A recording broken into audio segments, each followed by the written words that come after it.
तो गाइस कैसे हैं आप सब लोग। बीस्ट टाइम के एपिसोड 12 के साथ हाजिर हो। तो लास्ट एपिसोड के एंड पे हमने देखा था कि मां लियू फेंग और उसकी टीम और साथ में वो दूसरा लड़का भी वो लोग राइनो पांडा से बहुत ही बुरी तरह से मार खा रहे होते हैं। और यहीं पर डॉगी चान को दिखाता है कि डॉगी चान जो होता है वो सब कुछ देखकर काफी कंफ्यूज हो रहा था, क्योंकि असल में डॉग्स जो होते हैं ये कलर ब्लाइंड होते हैं, उसी वजह से उसे कलर दिखाई नहीं दे रहे होते। यानी कि उसे वहां पर वो कुछ भी अजीब कलर नहीं दिखाई देते, बल्कि उसे सब कुछ सेम सेम ही दिखाई दे रहा होता है। जब पहले वहां पर लियू फेंग ने उसे अटैक करने का कहा था तो असल में वो लोग उसके ऑर्डर को फॉलो करते हुए अटैक कर रहे थे, लेकिन उन्हें पता था कि राइनो पांडा कहां पर खड़ा है। तो इसी के साथ ही डॉगी चान जो होता है वो देख रहा होता है कि राइनो पांडा कहां पर खड़ा है, तो वो लोग मार खा रहे होते हैं। तो इसी के साथ डॉगी चान आगे बढ़ता है और जाकर सीधा राइनो पांडा को अपनी पॉम के साथ जाकर पॉपो टेक्निक के साथ जाकर मारता है। जैसे वो उसके ऊपर अटैक करता है तो एक ही अटैक के साथ राइनो पांडा वहीं पर ग्राउंड के ऊपर गिरता है, बेहोश हो जाता है। और ये लोग इस बात से बहुत ज्यादा हैरान होते हैं। ज़ेंगी कहती है कि ये क्या, यहाँ पर हमारे डॉगी चान ने इसको हरा दिया, ये लॉर्ड बीस्ट अब हमारा हुआ। तो जैसे वो यहाँ पर ये बात करती है, वो दूसरा लड़का जो होता है अपने पास एक स्पेशल रोप निकालता है और राइनो पांडा को इसके साथ बांधकर उसे अपने कंधे पे उठाता और कहता है कि बेवकूफो, तुम्हें किसने कह दिया कि ये तुम्हें मिलने वाला है,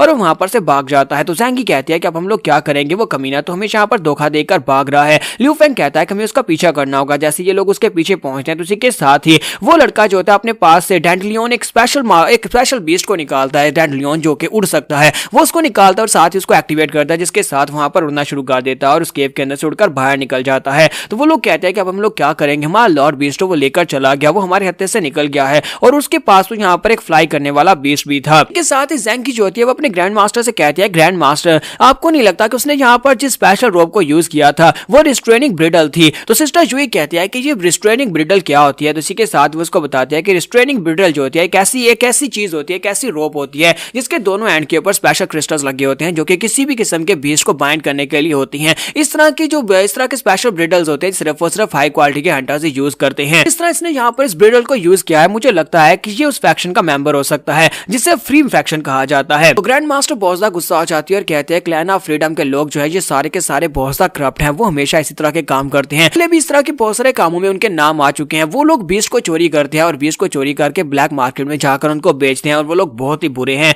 और इसी वजह से वो लोग इस तरह के ब्रिडल्स को यूज करते हैं। ज़ेंगी बेचारी बहुत ज्यादा परेशान होती है और कहती है कि हम लोगों को यहाँ पर बीस्ट मिला था, लेकिन इसी के साथ ही वो बीस्ट को उड़ा कर ले गया, अब हम लोग क्या करेंगे। तो इसका मतलब यह है कि हम लोग फाइट में हिस्सा नहीं ले सकते। तो सिस्टर जुई उन लोगों से कहती है कि अगर हमारा लॉर्ड बीस्ट यहाँ से चला गया तो फिर हम लोग कोई और बीस्ट ढूंढ सकते हैं। तो लियू फेंग कहता है कि मुझे नहीं लगता कि यहाँ पर एक और लॉर्ड लेवल के बीस्ट को ढूंढना आसान होगा, हम लोग चलो चलते हैं स्पिरिट मार्केट में चलते हैं और वहां पर जाकर अपने लिए एक बीस्ट खरीद लेते हैं, हमारे लिए सबसे बेहतर यही रहेगा। और इसी के साथ उस लड़के को दिखाता है कि वो लड़का जो होता है वहां पर से काफी दूर निकल आता है और वो उस ब्रांच में जाता है जहां पर क्लैन ऑफ फ्रीडम के लोग रहते हैं, जिसे 2-2 ब्रांच कहा जाता है। वहां पर जो ब्रांच मास्टर होता है उसका नाम मास्टर 2 होता है। तो वहां पर आता है और कहता है कि मेरा नाम मो चुआन है, यहाँ पर मास्टर 2 से मिलने के लिए आया हूँ। जैसे जैसे वो वहां पर ब्रांच के अंदर जाता है तो हेडक्वार्टर के अंदर वहां पर बहुत सारे पिंजरे पड़े होते हैं। हर पिंजरे के अंदर वहां पर लोगों ने एक बीस्ट को बांध के रखा होता है। तो बहुत सारे बीस्ट इन लोगों ने पकड़ कर रखे होते हैं क्योंकि ये इन सभी को ब्लैक मार्केट में बेचते हैं। तो मो चुआन जो होता है वहां पर अपने लॉर्ड लेवल के राइनो पांडा को लेकर उसके सामने पहुंचता है और कहता है कि मास्टर 2 देखो मैं तुम्हारे लिए क्या लेकर आया हूं।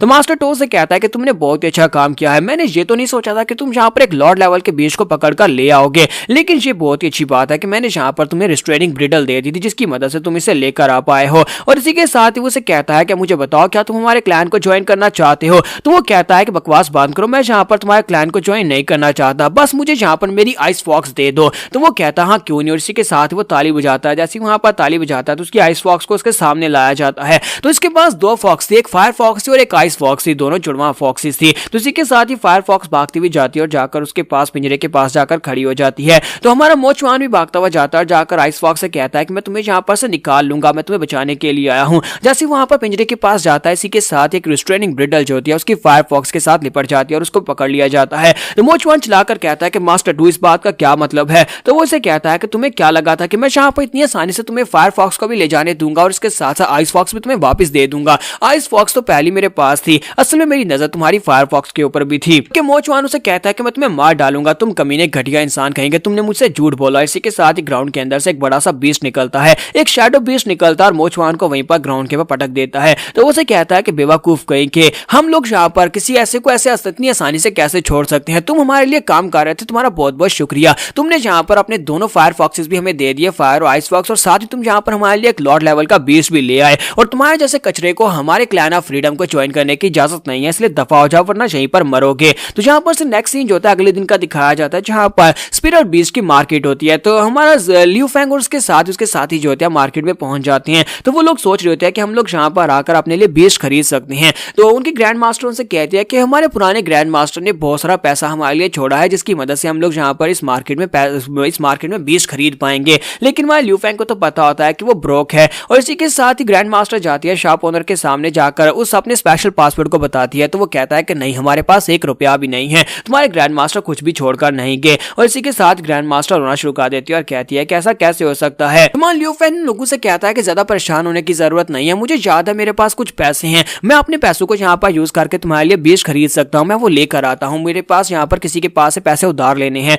और इसी के साथ ही उनसे कहता है कि तुम लोग यहीं पर रुको और अपने लिए बीस्ट पसंद करो, जबकि मैं जल्दी से पैसे लेकर वापस आ जाऊंगा। तो लियू फैंग वहां पर उन्हें छोड़कर वहां पर से निकल पड़ता है और वहां सोच रहा होता है कि अब मैं क्या करूं, इस वक्त हम लोग मुश्किल में और मुझे पैसों की जरूरत है। तो सबसे ज्यादा जरूरी है कि पैसे कमाना, लेकिन पैसे कहां पर से कमाए जाएं। वो कचरे के ढेर पर चला जाता है, जहां पर कचरे को साफ करने के लिए वहां पर पैसे मिलते हैं। एक क्रेट को साफ करने के उन्हें काफी सारे पैसे खर्चने पड़ते हैं। तो लियू फैंग वहां पर जाता है तो शॉप ओनर उसे कहता है कि यहाँ पर कचरे की एक क्रेट के तकरीबन यहाँ पर 20 रुपए देने पड़ते हैं। तो क्या तुम यहाँ पर सारे के सारे कचरे को साफ कर पाओगे? अगर तुम साफ करोगे तो मैं तुम्हें यहाँ पर एक क्रेट के बदले में 20 क्रिस्टल्स दूंगा। तो वो कहता हाँ क्यों नहीं, मैं ये सारा कर दूंगा, लेकिन तुम्हें यहाँ से जाना होगा, जाओ जाकर अपना काम करो, मैं सारा का सारा काम कर दूंगा। और साथ ही वो यहाँ पर अपनी कुंचान को निकालता और कहता है कुंचान खाने का टाइम हो गया, चलो जल्दी से ये कर दो। तो कुंचान कचरा देखने के बाद कहती है बोबो, यानी कि मैं ये नहीं करूंगी। तो लियू फैंग कहता है प्लीज प्लीज प्लीज यहाँ पर मेरी मदद कर दो ना, हमें यहाँ पर काफी मुश्किल में गुजरना पड़ रहा है, तो तुम अगर यहाँ पर मेरी मदद करोगी तो पैसे मिलने के बाद मैं तुम्हें यहाँ पर श्रिम्प्स खिलाऊंगा।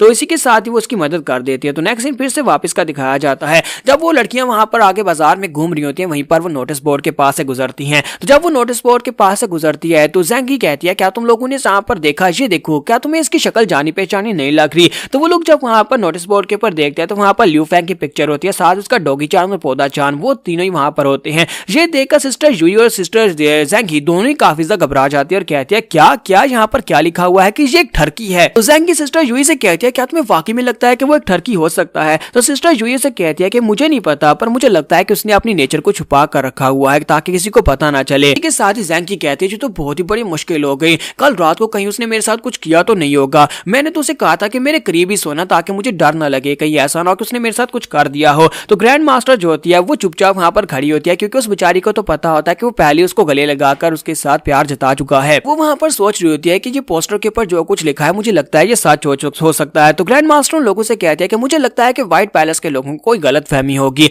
हमने जहाँ पर जिस लियू फैंग को अभी तक देखा है वो तो किसी भी एंगल से ठरकी दिखाई नहीं देता, तो हमें यहाँ पर उसके सामने ये बात नहीं आने देनी। तो इसी के साथ ही लियू फैंग वहां पर आ जाता है और कहता है कि सॉरी तुम्हें यहाँ पर वेट करवाया, मैं पैसे लेकर आ गया हूँ। तो वो लड़कियां जल्दी से वहां पर पोस्टर के सामने खड़ी हो जाती हैं और कहती हैं हम लोग तो यहाँ पर कुछ भी नहीं कर रहे, हमने तो कुछ भी नहीं देखा। तो लियू फैंग कहता है क्या बातें कर रही हो, देखो मैं पैसे लेकर आया हूँ, चलो जहाँ पर तुम्हारे लिए बीस्ट खरीदते हैं। और इसी के साथ ही वो लोग मार्केट में बीस्ट खरीदने के लिए निकल पड़ते हैं और जहाँ पर हम लोग अपनी एपिसोड 12 का एंड करेंगे। नेक्स्ट एपिसोड में देखेंगे क्या ये लोग यहाँ पर अपने लिए पावरफुल बीस्ट खरीद पाएंगे या नहीं। तो एपिसोड की एक्सप्लेनेशन अच्छी लगी हो तो कमेंट करके जरूर बताइएगा और वीडियो को लाइक करना मत भूलिएगा। Thank you.